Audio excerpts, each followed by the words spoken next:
Hi, my name is Emily Linares, and my research question is on cell phone dependency and addiction. I don't know if you guys have realized, but cell phones have really upgraded in the past few years and has changed a lot of our lives. It's very different from what the kind of cell phone and technology they used to use back in the days. And now, especially young adults are the ones that use cell phones the most and the ones that have the need to be posting all the time on social media. And do you think that has affected us in a good or negative way? I think it has affected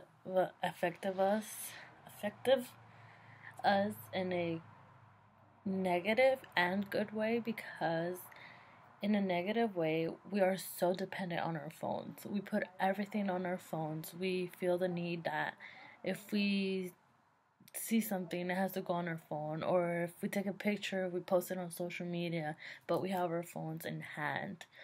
In other words, in a negative way, that what happens if we don't have a phone? We get like, oh my god, where's my phone? And I need my phone for this, and I need my phone for that. And it shouldn't have to be like that.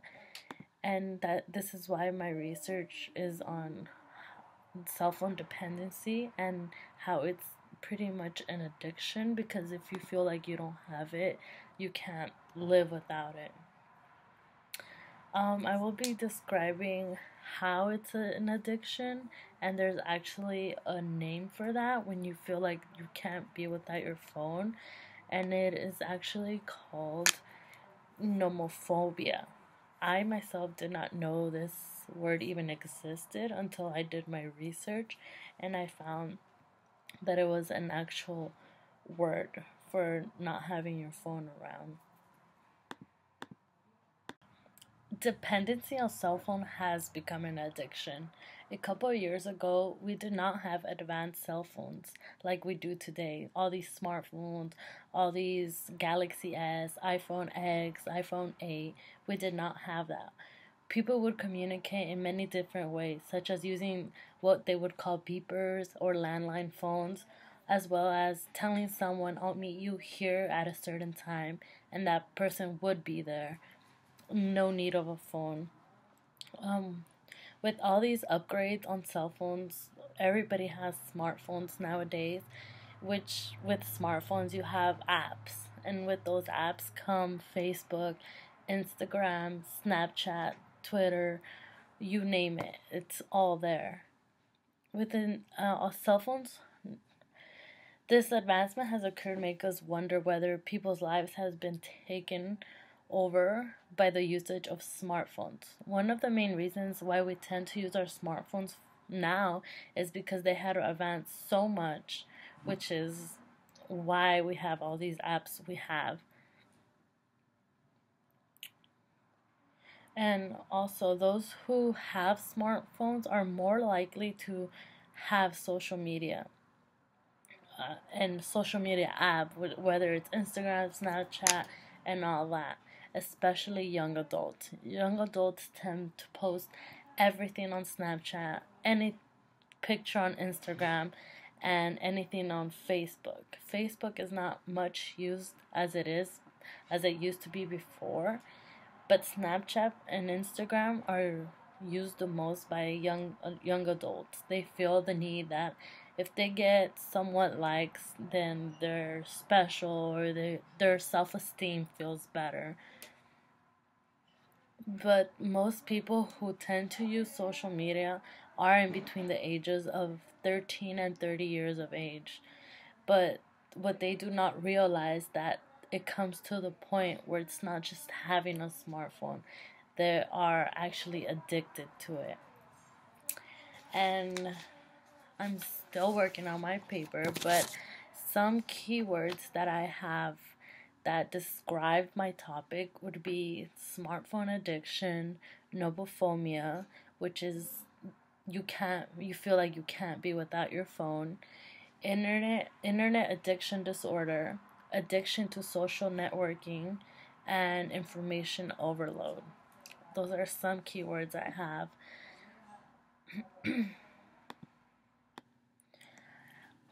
For my hypothesis, I have three, and one of them is young adults rely too much on their cell phones. Two is young adults feel they need to always be posting on social media, even if it's just, oh, I'm going to dinner or something.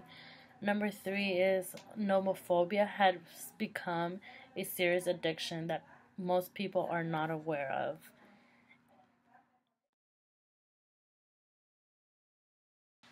I will now give you some information of some of the research I have done and some percentages that I have found regarding of how much a certain person uses social media. For example, I read that Snapchat is still dominated by the young. By 60% of the users are under 25 years of age, and nearly a quarter, 23%, have not yet graduated from high school. By far the largest Snapchat age demographic is from 18 to 24 years of age. This age group makes up 37% of Snapchat users, but well post college age 25 to 34-year-olds make up about 26% as well. Also, about 12% of users are aged 35 to 54. And this information can prove how younger adults are ones that use, Snapchat in this specific have used Snapchat the most. Due to so much technology improvement, people begin to spend so much time connected to social media. For example, I did a survey and I handed out questions on, and I asked them like, oh, like how much time do you spend on your phone, and are you whether you were a female or male, and I sent it to different age groups. I gave some to college students, high school students, and even to older adults. And I came to conclusion that most people that are in high school and young adults, millennials, tend to use social media or be on their phone a lot more than the older people. And I asked why, and then I found that most people feel that without their phone, they're alone. For example, if you go out to eat and you're waiting for your friend and there's nobody around, they tend to go to their phone and just wait and see what's on Instagram, Snapchat, and all that, instead of trying to have a conversation with someone around.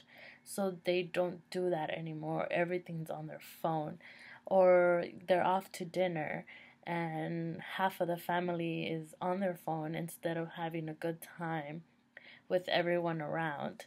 Or if a person's at a club and they feel alone, they feel like the need to go to their phone and be like, oh, I'm not alone, I'm on my phone, like if it was a person.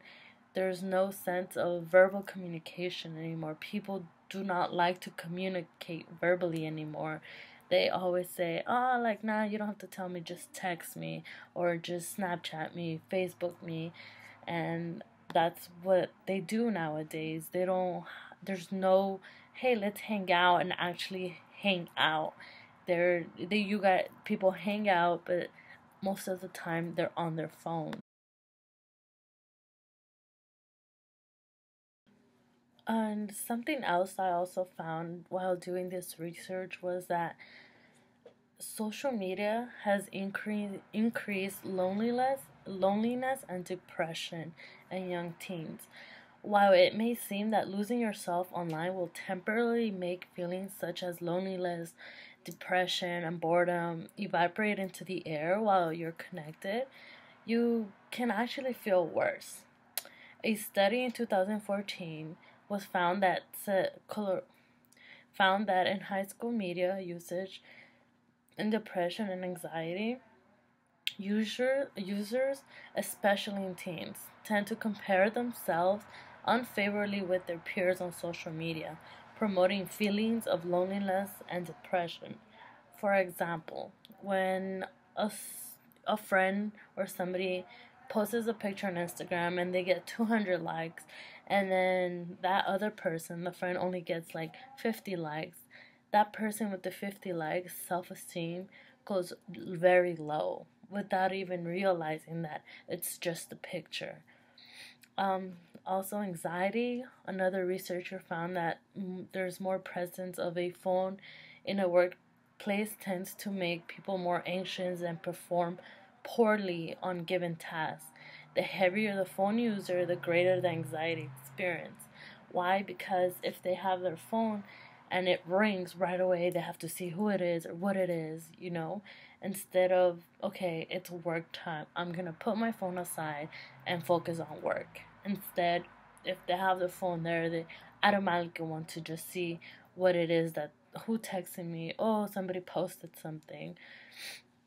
And yeah, so that's my research method, and I'm still working on some stuff. I know it's not the best or the great, but thank you for watching, and I hope you find it interesting and realize that phone dependency has affected us in a negative way, but it also has its positive way of being able to communicate with others faster.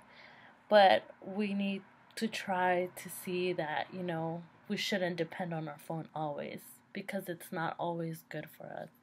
Thank you for watching.